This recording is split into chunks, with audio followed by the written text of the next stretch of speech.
Hi అండి. నిన్నైతే మనం ఒక చల్లటి రెసిపీ ఒకటి పోస్ట్ చేశాను గదండీ! దాని తాలూకా పిండండి ఇది. అంటే ఒక 3 గ్లాసులేమో బియ్యము, ఒక గ్లాసేమో అటుకులు వేసి నానబెట్టి పసుపు, మెంతులు, మరి జీలకర్ర అన్నీ వేసి ప్రిపేర్ చేసి ఉంచిన పిండండి. దీనిలో కొంచెం కరివేపాకు తుంచి వేస్తున్నాను. అయితే ఇప్పుడు దీన్ని ఒక దిబ్బరొట్టులాగా చేయడాని కోసం దీనిలో మెయిను ఎక్కువ ఉల్లిపాయలు వేసుకోవాలండి. అంటే కొంచెం ఈ పిండి నిన్నటి పిండి. అయినా ఫ్రిడ్జ్‌లోనే ఉంది. చాలా, చాలా బావుంటదండి.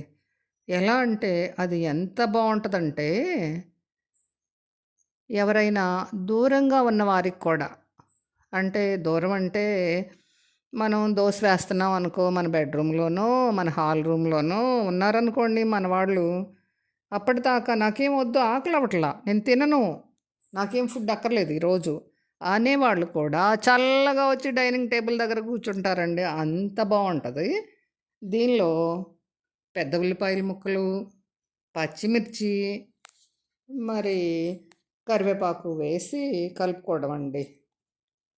అన్నీ బాగానే వేసి కలపాలండి. ఎక్కువ వేసి చక్కగా బాగా కలిపేసేయడం. పెద్దుల్లిపాయలు మీరు బాగా సన్నగా తరిగి కలుపుకోగలిగితే బానే ఉంటుంది. నా కటర్ అయితే పాడైపోయింది. నేను మామూలుగా ఓ మోస్తరుగా కోసాను. తర్వాత బాండీ గిన్ని, మందపాటి బాండీ గిన్నె పెట్టేసేయండి. మన పోత గిన్నెలుంటాయి గదా! మన పూర్వకాలం నాటివి. అవేసేసి ఒక 2 గరిటెలు ఆయిల్ వేసేసి అంటే గరిటె ఫుల్‌గా తీసుకోలేదండి నేను. సగం సగం వేసి 4 సార్లుగా వేశాను. అందువల్ల 4 గరిటెలు అనుకోవద్దు. ఎందుకంటే ఆయిల్ బాగా పీల్చే సుగుణం ఉందనమాట దీని దగ్గర అందుకోసం.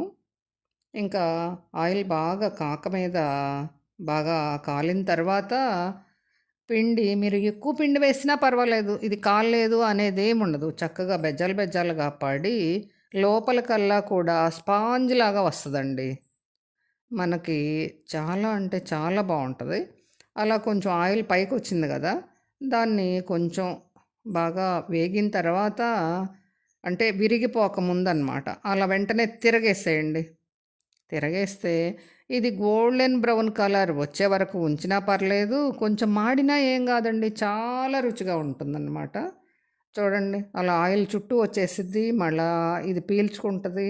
పీల్చుకుంది అనుకోండి అప్పుడేం చేయమంటే ఆయిల్ పీల్చుకుంటే ఏం చేయాలంటే దగ్గర మీరైతే ఇప్పుడు ఈ పేపర్స్ పెట్టుకుంటున్నారు కదా టిష్యూ పేపర్స్ కానీ మరి పాత బట్టలు కానీ దగ్గర పెట్టుకుని తినేటప్పుడు మధ్య మధ్యలో చేతి నిండుగా వస్తే శుభ్రమైన క్లాత్కి చేయి తుడిచేసుకోండి. అలాంటి ఆయిల్ అంటుతుంది అంటటం మాత్రం.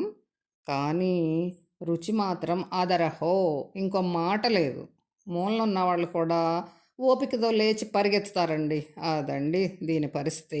ఓకేనా ఫ్రెండ్స్? Bye friends. చూడండి మీరు కూడా బాగా ప్రిపేర్ చేసి నోటికున్న ఆ రుచి పోగొట్టుకో